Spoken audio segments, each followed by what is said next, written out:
early stage of the year. So happy new year to you once again. It's time for issues in the news. My name is Esther Nwachuku, and as usual, I'm usually glad to be with you here where we get to discuss issues in the polity with grounded intellectual individuals who are diverse and know how to dissect these issues that we bring up right here on the front burner. Welcome to Voice of the People 90.3 FM, another interesting segment of your program right here. And of course, you know how we do it right on this program. All you need to do is just go onto YouTube at the moment. We're currently streaming live.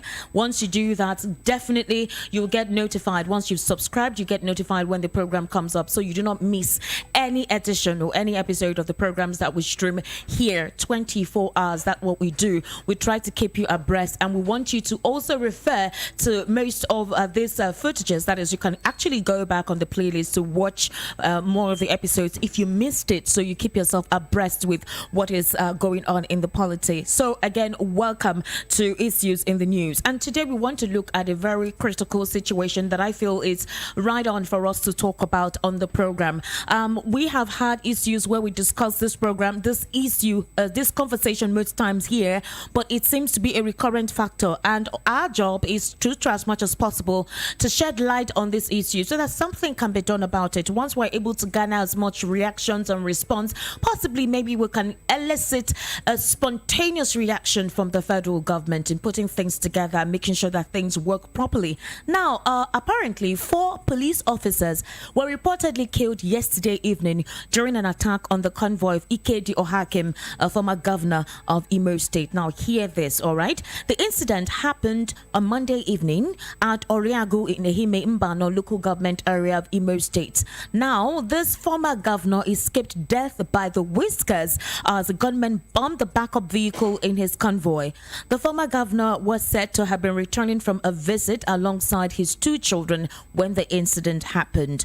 A source close to the governor reportedly said it took the bravery of the driver for Ohakim and his children to escape. Okay, so apparently this is not the first time a politician will be attacked in Imo State. There have been consistent attacks by supposedly unknown gunmen within that region. It's actually quite devastating that we have a state government there that has a security apparatus and personnel and cannot nip this situation in the bud. That particular state have been a hotbed of several ferocious and nefarious activities of these supposedly unknown gunmen. Now, you recall that on May 30, 2021, Ahmed Gulak, a former political advisor to ex-President Goodluck Jonathan, was killed in Owerri, the Imo State capital, while he was on his way to the airport. You recall that there was this particular deserted soldier who confessed to being the one killing Ahmed Gulak. He stated that he's trained about 1,000 Eastern Security Network and IPOP personnel in that particular region, and he's supposedly confessed to the military men who apprehended him during his father's funeral right there in Imo State that he was the one who assassinated Ahmed Gulak. Now again, on December 16, 2022, gunmen killed Christopher Elegu, the candidate of the Labour Party for Onuimo constituency in Imo State House of Assembly. Elugu was reportedly killed in his country home. And if you recall, this particular situation, volatile situation as regards with security in that region, disabuse, or rather it did not help motivate a lot of Igbos to return to the east. A lot of them couldn't go back because they were recalcitrant. They did not understand how the security situation there would be, so they were careful, and most of them couldn't return home. The few that braved it, well, I don't know how they were able to propel themselves to do that, but most people couldn't go home because of the nefarious activities of these unknown gunmen in the southeast, Imo State to be precise. Now, Ikedi Ohakim has eventually, broken the silence and expressed himself. Of course, we know that he escaped death by the hair's breadth. However, this gunman who rained bullets on his vehicle, he said it was a devastating moment. He literally saw himself crossing over to the other side. Now, while narrating his ordeal at the ugly incident, he revealed that the attackers were professionals and not amateurs. He said these guys were properly kitted up and they literally knew what they were doing. They knew how to go about it. They were professional assassins. So I'm going to quote what he said while he was narrating his ordeal. He said, "We were driving between Isialambano and Ehime Mbano. Wow. And these people blocked us at a place called Umwalamaku. Now, they attacked us from behind and were firing at our vehicles consistently. I thought I was a dead man, and I was with two of my children, my son and daughter. What saved me was a bulletproof vehicle. That I am alive today is by the special grace of God, and that the vehicle is bulletproof. However, he disclosed further that unfortunately for him, they killed 4 of his security personnel. That's 4 of the policemen attached who were in the convoy. He said, "We lost 4 of the boys and I am devastated. How can that be? What crime did those young men commit?" Ohakim said even when his own driver managed to escape from the scene, the assailants pursued his vehicle. He went to disclose again that they pursued us and continued firing at our tires. Luckily, the vehicle has what is called run-flat tires, on which you can continue driving even after a puncture. So even when they shot at the tires hoping to immobilize us, the vehicle continued moving. If they were ordinary tires and the vehicle had stopped, they would corner and finish us. But the tires held on until we got back home. We drove for about 20 minutes before we got home. That was the saving grace. The driver, who manifested tremendous level of driving skills, kept maneuvering until he lost them at a junction. When he went right and not knowing where he had gone, they headed the other direction on the road to Umuahia. He also said that we then turned and went back to my house. We were there when Imo State government sent reinforcement from Owerri, who brought the corpses of the burnt security personnel who were attached to his convoy. Ohakim, who said he saw the assailants, said they were not amateurs. So here's a statement, and he was categorical about this statement. "This goes beyond the indigenous people of Biafra, I must say. These are professionals, well-trained. They are not ordinary people. They were driving a blue-color BMW 5 Series car, brand new. They came to kill me." That means they were intentional in their disposition to whatever assignment they were sent to do. He said, "I don't know what this is all about. It is becoming terrible. Won't people come home again? Are we going to stay in Owerri and Abuja permanently without coming back home to our communities?" That was what the former governor disclosed further in his lamentation as to this porous state of security in Imo State. I am not alone in the studio because I needed someone who has a professional capacity to dissect the issue in the Northeast specifically, to help us, especially with his experience, to help us, flesh out this problem so that when you're reacting, you understand in what perspective you intend to react concerning the conversation this morning. So I'm in the studio with former Commissioner of Police in Ogun State, Oyo State rather, former Commissioner of Police in Oyo State, Chuks Enwonwu. Welcome to the program. Thank you. Good morning to you. It's been a long time. It's been a while. On this belt. Yes. Because I know that you have been on other belts, but it's been a while on this belt. So thank you for coming, for gracing my new year with your presence. Happy New Year to you and to listeners. Thank you. CP Chuks, you heard how the ordeal of Ikedo Ohakim went. Yes. From the official report as to how he escaped death by the whiskers and him breaking the silence, giving us details from his own purview as to how the whole thing unraveled and how it went. Yes. Literally, if he was not in a vehicle that was bulletproof and had all the security measures in place, he literally would have been dead with his children. Exactly. What is going on in the Southeast? It's unfortunate. It is that same security issue that is ongoing. And it's really sad that both the people and the government have not done what is expected of them at their various platforms.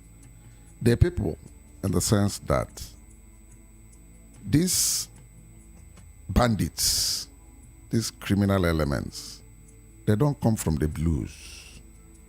They are all indigenous, and they are living with the people in that environment. In other words, the people owe themselves and the government one thing: the information and the intelligence. If you don't have intelligence and the information and pass it to the appropriate authority to process, then you have not started. That is the base, that's the bottom line, that's the baseline where you have to start. If information is given and is worked on, processed, dissected and further actions taken on it, they would have been taking proactive measures, not reactive. After the thing had happened, reinforcement will now start coming. They would have been able to identify where these criminal elements have their camps. It's not for them to go and attack, but for them to pass the information. Then the appropriate authority will sit down, work out how they will do what they call, invade those hideouts and do the needful. It doesn't necessarily mean that they are going there to kill those bandits, but the intention ordinarily would be to raid those criminal hideouts, if it is possible, recover their arms, set the place ablaze, and release victims who may have been, kidnapped for ransom. That is the way to go about it. You see, many of them don't operate from the townships because it's not possible. Townships are blocked up, and everybody knows who is the next neighbor and so on and so. You can't be carrying AK for and coming out from your house in the street, and people will see you and keep quiet. They'll not come to confront you, but the information will move fast that some people in the next compound are carrying AK. We don't know who they are. Our lives are being endangered. So they prefer to stay in the forest. They operate from the bush. And those forests have a lot of farmlands. Those forests are places hunters go to do their thing. It is very, very important that they need to sensitize the people on how to secure themselves. What they owe the government that should act and other security agencies and the military is to come and pass information. It's not to pass information to any policeman or any soldier you see on the road, because you don't know the side they are taking. Yeah. Go straight to the headquarters, demand to see the commissioner of police or the director of SSS, or go to army base and say you want to see the commanding officer. All right, there have been some thoughts, or rather, would I call it some conspiracy out there? Yes. That it's because of the fact that the current governor of Imo State is not the one who was supposed to be there. And that's where this crop of nefarious individuals came up with trying to create some sense of unstable environment. Is that why they should be attacking innocent Nigerians? The funny thing is that they're attacking themselves. That's the point. They're indigent. So Ohakim is actually saying that these individuals, their method, the way they carry out, the modus operandi with which they carry out their operations, yes, they do not seem to have telltale signs of IPOB members. They seem to be professional assailants. God knows where they came from. They may not even be Southeast indigents. They may be from maybe other tribes or something. But these guys, no, they can't be from other tribes. They said these guys were intentional, and the way they carried out the activities, especially while he was narrating it, he said they seemed intent. He doesn't understand what exactly is going on,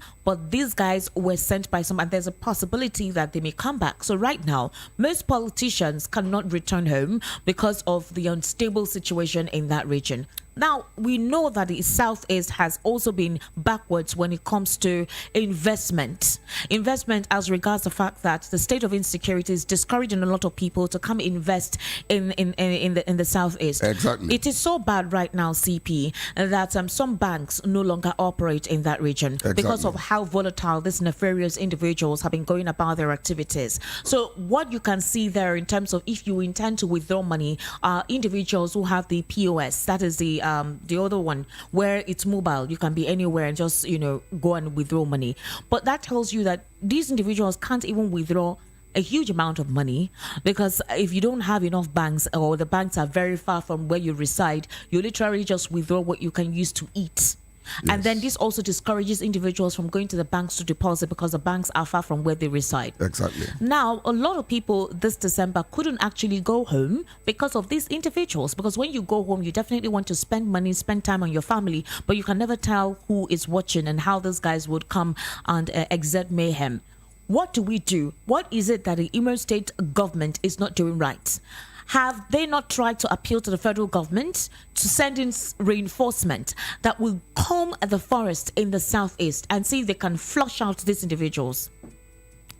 Let me be frank with you. There is one clip I watched some months back where His Excellency Oji Ozokalo, the senator and former governor of Abia State, was talking to his people in Abia North. And he was giving us this impression that all those who are farmers and hunters, to get themselves off some of the forests, that some areas has been identified, and that the federal government has given instruction that it will be a holistic operation, that Air Force will be from the sky, and if it is possible, demobilize some areas inside the forest. Then the army, the police, and the SSS will now close in to be sure that they flush out the remnants in the bush. We are still waiting for that operation. Up till now, it has not taken place. So why is it being delayed?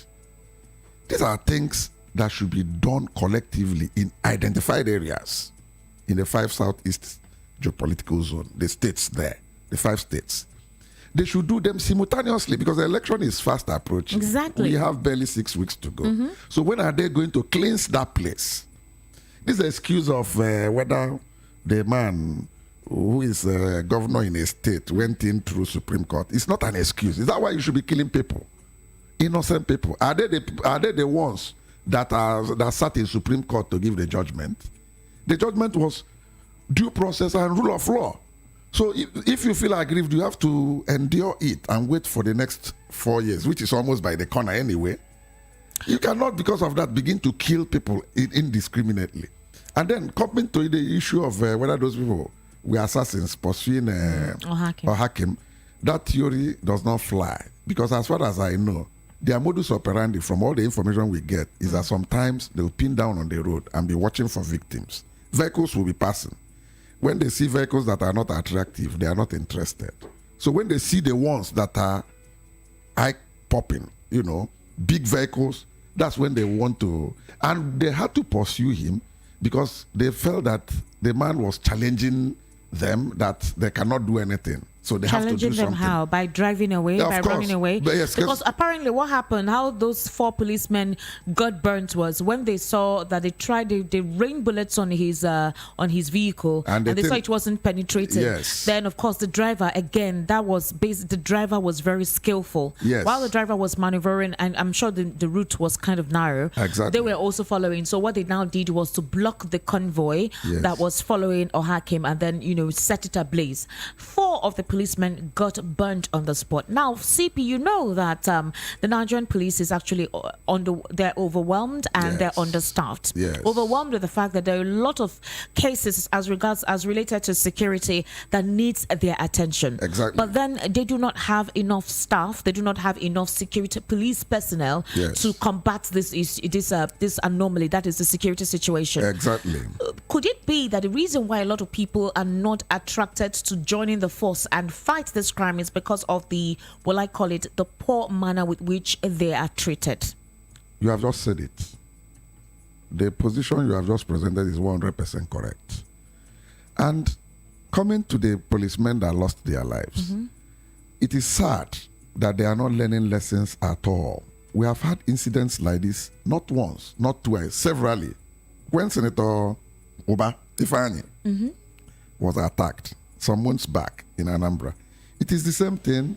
He escaped in his bulletproof vehicle, and the men who were in his escort and pilot, they lost their lives. Is that not enough reason to send a warning signal to them? Look at the one that happened in Edo, where the pastor and the wife and the family were safe. The policemen lost their lives. And I am sure and certain, because I was in operations, federal operations at the headquarters, there has been consistent signals that, one, you should be also, the man, your principal should not be the only one in bulletproof vehicle. He should also provide a bulletproof, fireproof, and bomb-proof vehicle for his escort, for his aides. If they had similar scenario arrangement, they wouldn't die. That is one. Then two, they'll be in a position to challenge those bastards and wipe them away. I'm telling you, because the vehicles are designed in such a way that you have a hole created where you put out your muzzle of your rifle You can even stop on the middle of the road and begin to rain the bullets back on them. And there's no way, are they bulletproof themselves? All these charms they are carrying is rubbish. It doesn't work. Oh, they say it works. No. The ones you saw that died in action, didn't you see them wrap them with so many nonsense that they call charms? It doesn't work. It's only psychological. So what I'm saying in essence is that the police commands and their heads have to continue to reinforce their orders. That if the man enters bulletproof, if he doesn't provide you with one, don't go with him.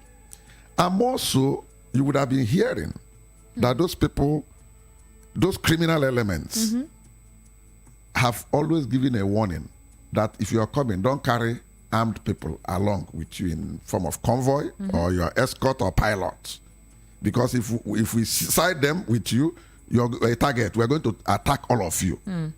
So even if you are so scared, okay, with the bulletproof vehicle, did he not escape? He did. Even if you're so scared, then you provide a second one to take your personnel. And also secure them. Look at now, 4 people have lost their lives. Exactly. They have dependents, they have families. They actually bombed the vehicle. That is what I'm saying. They did. That's what I'm saying. So if they have been in secured, protected vehicle, what happened wouldn't have happened. Rather, the thing would have been the other way around. Those people would have been totally destroyed and not the policemen losing their lives. It's really unfortunate and very, very sad. It is actually unfortunate. Yes. Another scenario I want to create is this. Yes. Could this be intentional by some individuals who do not actually want the elections to take place in the Southeast? They feel possibly they make the Southeast as uncomfortable as possible. It would dissuade a couple of people from participating in the upcoming elections in February. Because INEC official, I remember the INEC chair stating last year, about almost the 7th month of last year, he expressed panic as to how the smooth operation of the elections would take place this year. He stated that there are states that he considers to be volatile, that elections may not properly take place or intend to mar the elections. He mentioned the Southeast, he mentioned Borno State. These states, there were specific states that he mentioned. And it seems that what he unraveled is exactly what we are seeing at the moment. What do you think the federal government should do that they're not doing now to create that sense of security for individuals and residents within these regions so that they can participate in the upcoming elections for 2023? Like I said earlier, they have identified the flashpoints, the states that are very, very volatile. They need to come and do show of force. They need to send in very strong and highly reinforced operation. But CP Chooks, hold on that thought. Yes. Apparently, when they send in reinforcements like that, not for them to go and sit down. No. Move in and begin to attack when the they identified send areas. in reinforcement, normally when they send in reinforcement, they are usually military personnel, not necessarily, or some arms of the Both, senior. all the services. So when they send in this military or security personnel drafted to tackle these issues, some of the residents have claimed that they kill innocent people in the process in order to create a sense of cleansing, or to be that they're actually doing what they were drafted there to do. They in the process kill more innocent people than these supposed persons creating mayhem in the state. For example, that was the reason why Ibubuagu was set up in the first place. When the state became a hotbed. Hope Uzodinma thought, okay, if we have our own, just like you have the Amutakun, if you have the Ibubuagu, they reside within the community so they can do something about apprehending these criminals. It got to a point that the residents and the community members started complaining about Ibubagu and the method with which they were carrying out their supposed cleansing or clearing off of these guys. They said the activities were becoming so bloody that they seemed to be like political tools to take off persons who are against the government of Hope Uzodinma. So the trust on this security personnel, that is Ibubagu, kind of flattened. Nobody trusted what their intentions were. At some point, some of them were arrested for having to kill and create disastrous scenarios within the state. So the question now is this: How will, if the federal government is to draft some certain set of persons or some security force to come into that state in order to quell this mayhem, what would you advise them to do so that they do not, in the end time, in the long run, kill innocent individuals who are going about their activities? They will work hand in hand with the local, platform on ground. What I mean by local platform on ground is both the Commissioner of Police, the Director of SSS, whoever is in charge of the military on ground. When they sit down, they have their information and facts on areas that these people have their hideouts. So the next thing they should do is to sit down, plan their operation, and move in and dislodge the area. The areas we are talking about, they are not talking of communities where people inhabit. We are talking of inside the forest. And I remember what Todjus Okalo was saying, the senator, when he was addressing his people. Mm-hmm. He said that human beings don't live inside forests. It's only animals that live there. So if you are a farmer or hunter, within so and so period, will be informed to leave the place. Anybody that is inside is the people we are targeting. So once you're able to, even if you send town crier with gong and all that to go and announce, those who know they have no business inside the bush, don't go for 1 week, leave that place because there is something, action that is going to take place that place. Even the criminal themselves will run away from the place. But if they are running, they can't carry their arms because they usually have an armory where they will go and pack those arms. So if they can get good information, in raiding the place and setting the whole place ablaze, they may be lucky to recover all those arms. Because it's just the arms that are their strength. Otherwise, if you remove the arms, you alone, as a woman, can even break the neck of one of the idiots. They use charms a lot. The charms don't work. I don't believe in charms. Are you not a Christian? What do you mean by charms? I would take my hand and take the thing and tear it away and throw it away, and nothing will happen. It's a question of faith and belief. Okay, CP Chooks. Now, the reason why you are actually here to discuss this is because in the course of your job, you know, you've seen a lot of things. I have. I don't know how you're able to keep your head sane, but you've seen a lot of gruesome murders. You've seen a lot of mayhem being carried out in several communities. Exactly. What is it that the federal government is not doing right as regards these volatile regions? Well, there is so much issue of economy, issue of politics, the issue of poverty, hunger. People are agitated, people are angry, people are hungry. So those issues are enough distractions for government. Let me tell you the truth or the fact. The government is more interested in moving the economy forward. For the governance to be in place and drive the economy. But the problem still remains that due to gross mismanagement by people at different levels, they have the challenge to finance a lot of projects. They have the challenge of even paying salaries to government employees. So the expectation on government is so high. But at the same time, just like I stated earlier, because of the gross mismanagement at various levels, things cannot really add up. And that is what is causing all this situation we are finding ourselves in.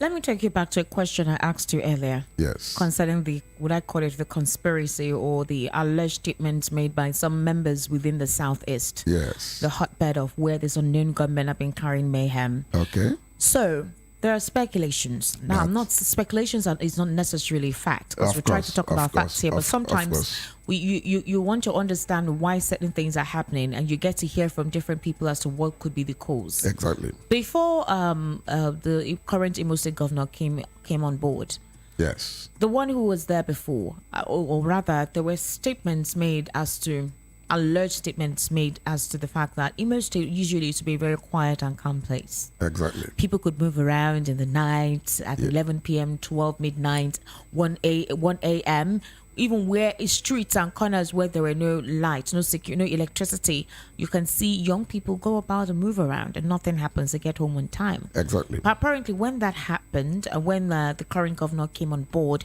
that was when the Southeast, especially Imo State, began to experience what it is experiencing.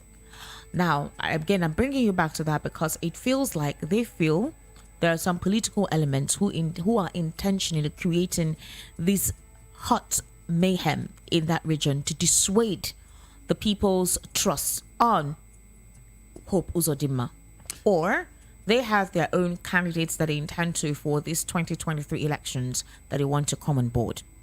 Now, in Anambra State, before Charles Soludo became the governor there, it seemed that the people wanted Charles Soludo to come on board. But even after he came, these guys continued to exert mayhem in the state. Yes. Burning ANEC offices, having to kill security officials, who have been sent Even to burning state. security officials' offices. Exactly. Yes. Currently, too, in Imo State, a particular female soldier was caught by some individuals who say that why is she working for the Nigerian government? These are, Yes. of course, supposed IPOB members or supporters of IPOB. Yes. Or whatever ideals our IPOB has in mind. Now, the question is, if most of this collective information have been considered, like you talked about, synergy in intelligence gathering, Yes. how come something strategic has not been implemented to quell the current situation going on there?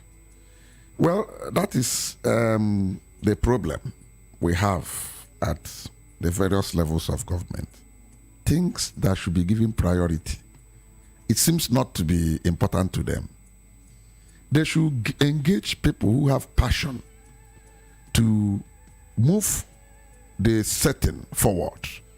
People that will give them quality, advice and guidance on how to go about all these things. It's not those who are looking for their pockets. That is part of the problem.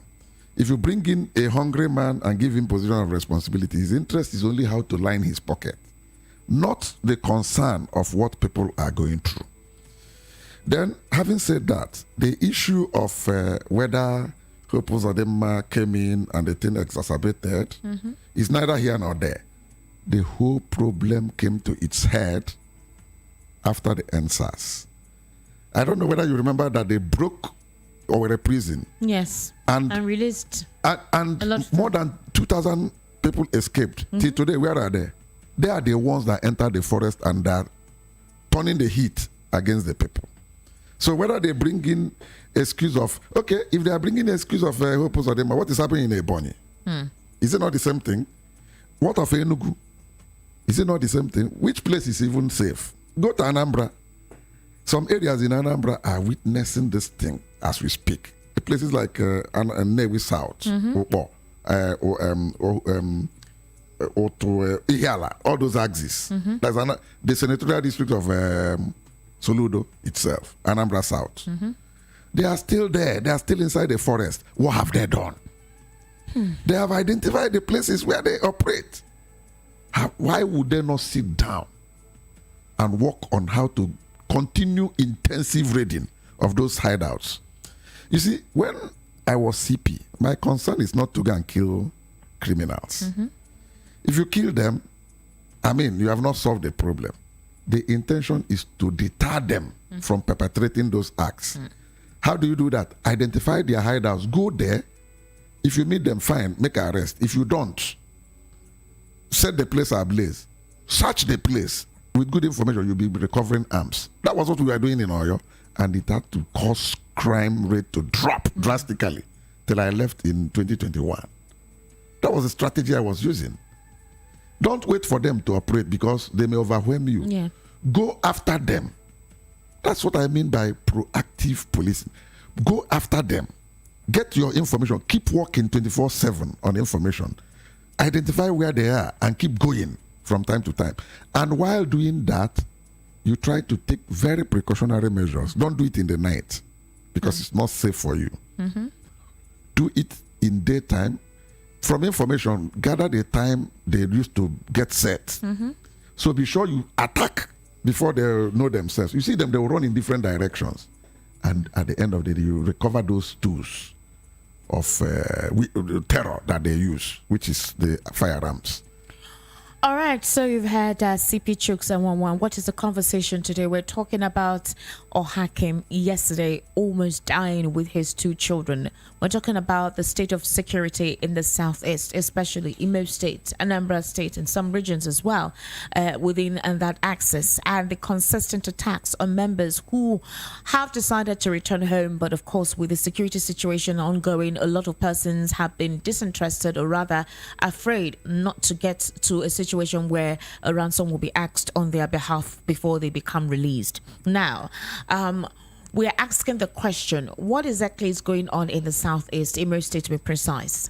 Remember that the INEC chair 4 or 5 months ago revealed to the press, that he is afraid of the elections upcoming in 2023 because of certain states.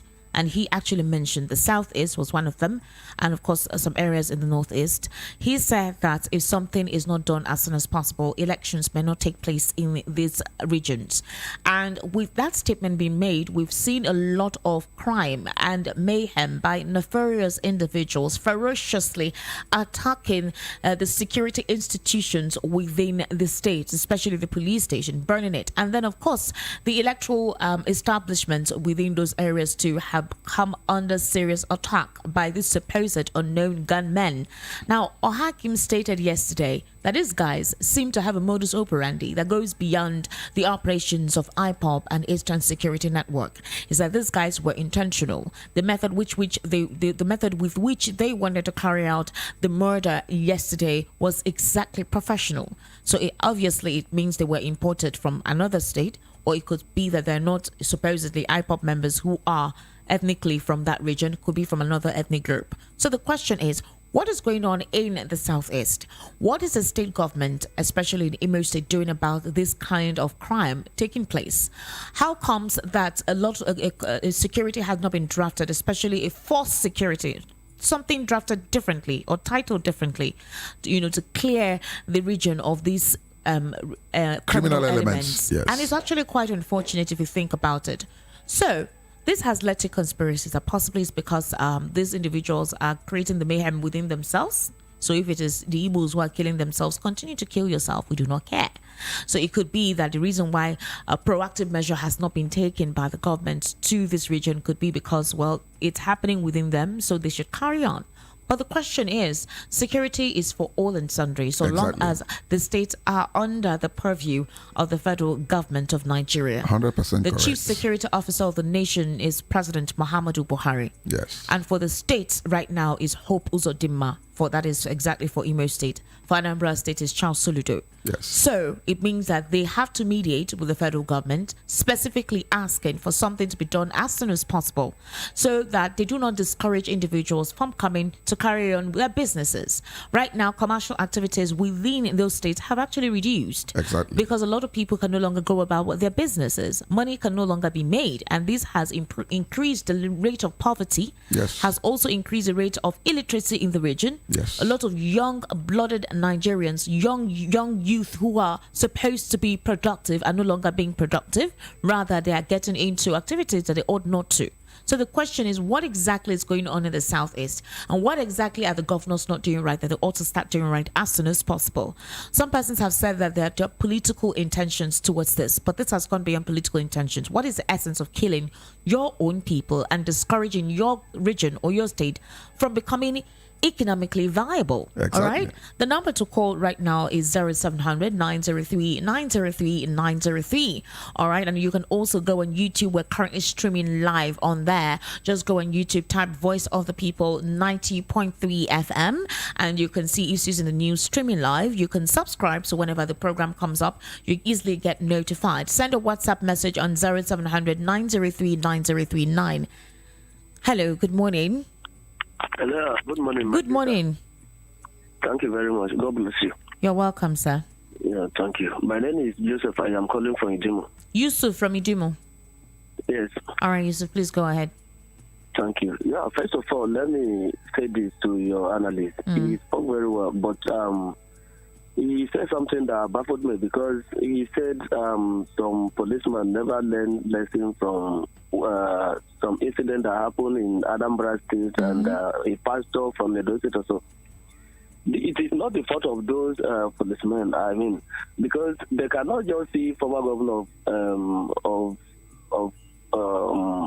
Imo State. Imo State. Yes. And just said, Mr. Ohakim, we want to follow you. We want to follow. No, they are posted there by high-ranking officers of the police. As far as I am not a policeman, but I know the life of these people also are important. Whenever anything happens to them, you will not see Nigeria make any noise. But if it happens to, that before these people become police, they are Nigerian first. Now, who should be held responsible now? Is it Ohakim that will be held responsible now, or people that posted them there? I could remember when I visited former Senate President in his residence at GRA Otukpo, the Honorable David Mark. I visited him that day, and we want to go out in Makodi, that is Odo Ogiri Road. A policeman refused to follow us because the vehicle we entered was a bulletproof car. He said he would not enter the van. At the end of the day, Michael Nanagu, the former chairman of the local government, he called the Oga of police. The next thing, he was removed from that convoy. So they posted themselves there.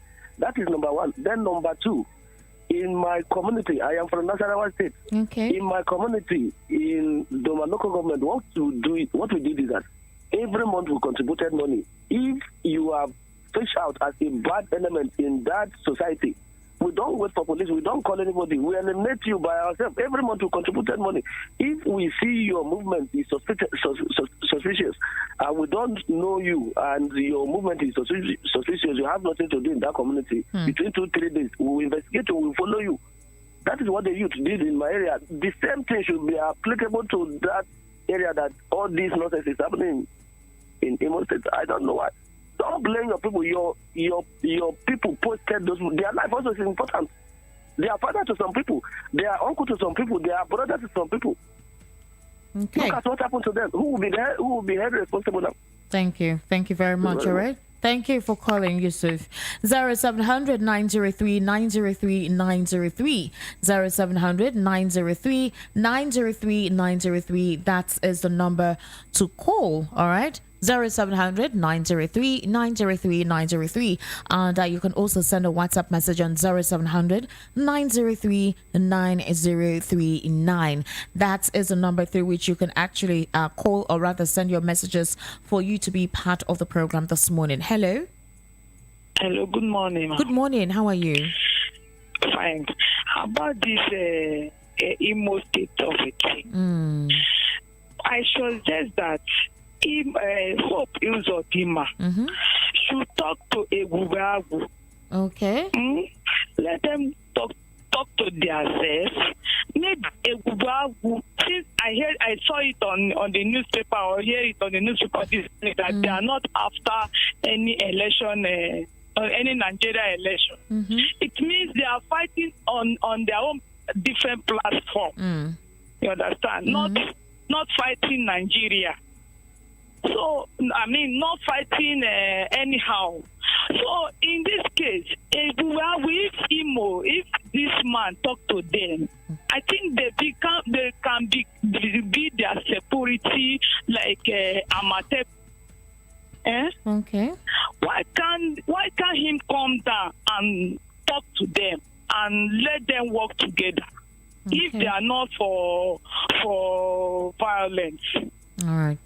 Thank you. Thank you. Thank you very much, all right, for calling on the program. I really appreciate that. So I have a WhatsApp message from Simisola from Isolo, Lagos. She says, "Good morning, Esther and the informed analyst in the studio. Please, is there a relationship between the rising insecurity in the Southeast and the pronouncement of Southeast as a dot in a circle with promise to speak to them in the language they understand?" Do you understand the statement she made? Yes. So that's a question she's asking. Well, from the analysis we've been making, ab initio, the scenario is worrisome and needs drastic measures. Sure. When situations are critical, You don't just fold your hands. You need to walk behind the scene. You don't need to come out to make too much noise about it. True. All the people need is results. Okay, we'll have a call. Hello, good morning. Hello, Esther. Good morning. Ben, how are you this morning? Fine. Good morning to your guest. Yeah, good Good morning. morning. That's Good morning, CP Ben. Chooks. His name is CP Chooks. Oh, yeah, yes. Yes. I listened to him the other day. He came. Okay. One day he came to your show. Yeah. All right. He said the truth. What I want to say is that the government is actually not tackling this insecurity. They are using lopsidedness and lukewarmness. The nonchalant attitude is too much. It's like the thing doesn't even touch all over the country. It is too much, and it is too much using of military doesn't give us a result. The Nigerian police has been underfunded and they are understaffed. Meaning that the commissioner of police to understand what I'm talking about. During You're the time right. of Jimo Moshood made us to know that the 20 billion the federal government put for them in budget, it doesn't get to the IG of police. That they share that money from House of Assembly, it doesn't get to the police. Like I want him to answer the question when he was police commissioner, because it was not the long they left off. How Yes. much was he distributing to the DPOs to service their station? Because I hear 30-something thousand for a whole month, a DPO, to run a police station. So how can they fight this insecurity? Military, they are just giving them billions for nothing safe.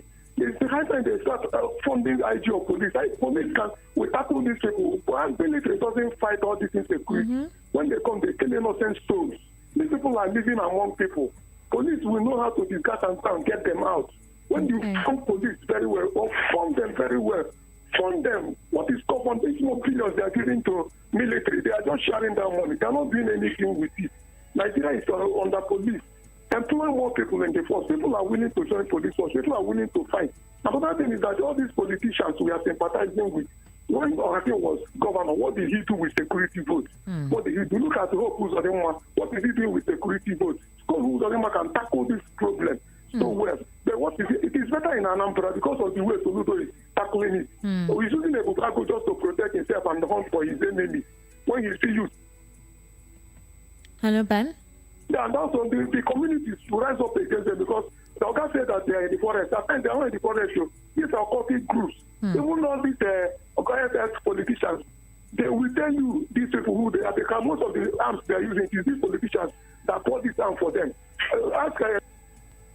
All right, Ben, thank you. Oh, we've lost that connection. Ben, thank you so much. He has actually spoken elaborately. He asked a question concerning when you were the CP. He said, is it true that you usually disburse about 30,000 to the DPOs?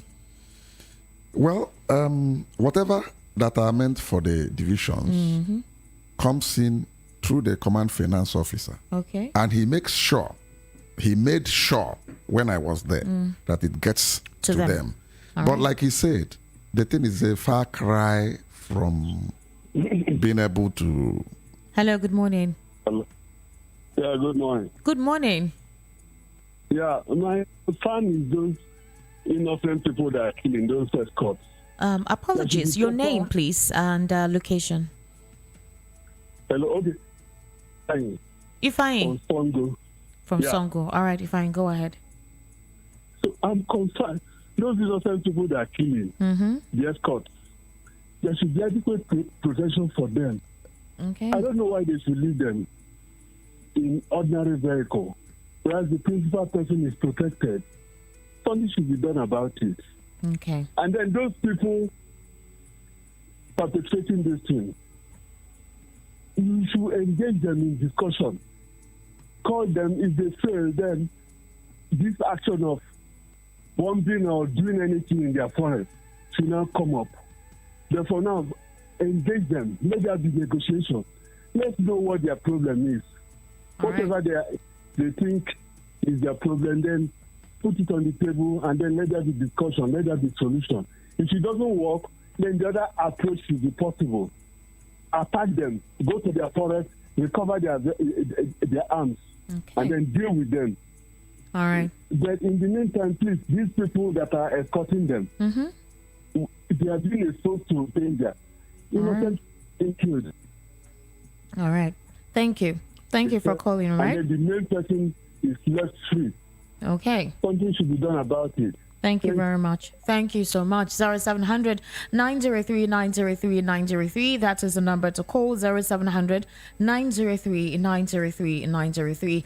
And you can also send a WhatsApp message on 0700 903 9039. Please call the number and not call the WhatsApp number. And do not call on WhatsApp. Definitely, you will not be able to connect you, because other calls coming in via the normal call method will definitely interrupt that connection.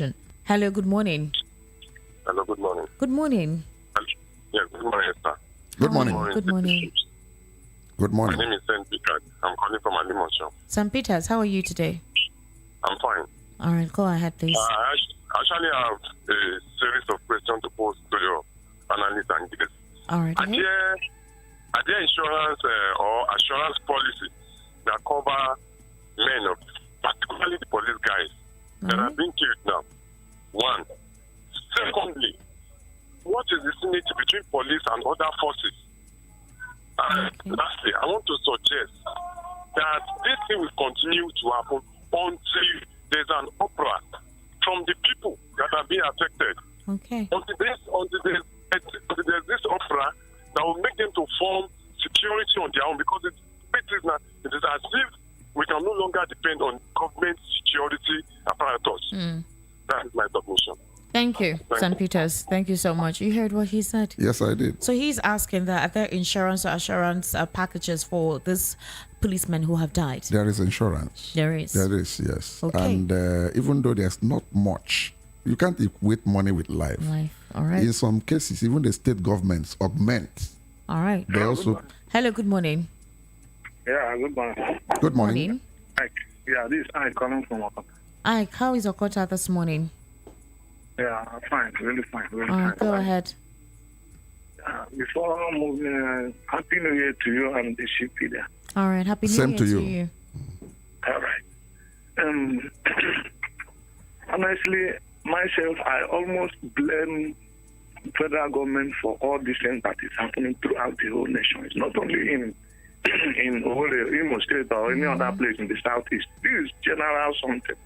I blame federal government because most governors have been shouting, let them have their own security vigilante groups and arm them. And secondly, let them use the traditional rulers. There was a time Uzodema was saying that he used traditional rulers throughout the whole communities, that they should form their own vigilante groups. All these things are good ideas because the traditional rulers and villagers, they know who are indigenes and visitors. If they have used traditional rulers, then let them form vigilante groups and arm them. All these things will not be happening. I am telling you, throughout the whole federation, all the whole villages or towns form their own vigilante groups and arm them. These things will not be happening. All right. There was a time they arrested almost 75 Okadas. All of them carry one person in Imo State. Up till now, we didn't hear what happened.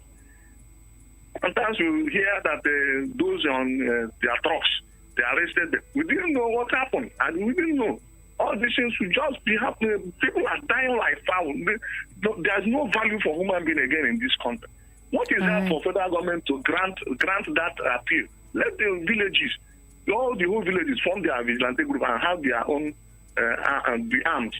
All these things will stop. Thank you very much. Thank you. And that's our final caller on the program this morning. But I will take this WhatsApp message from Ifeanyi, who sent from Oshodi.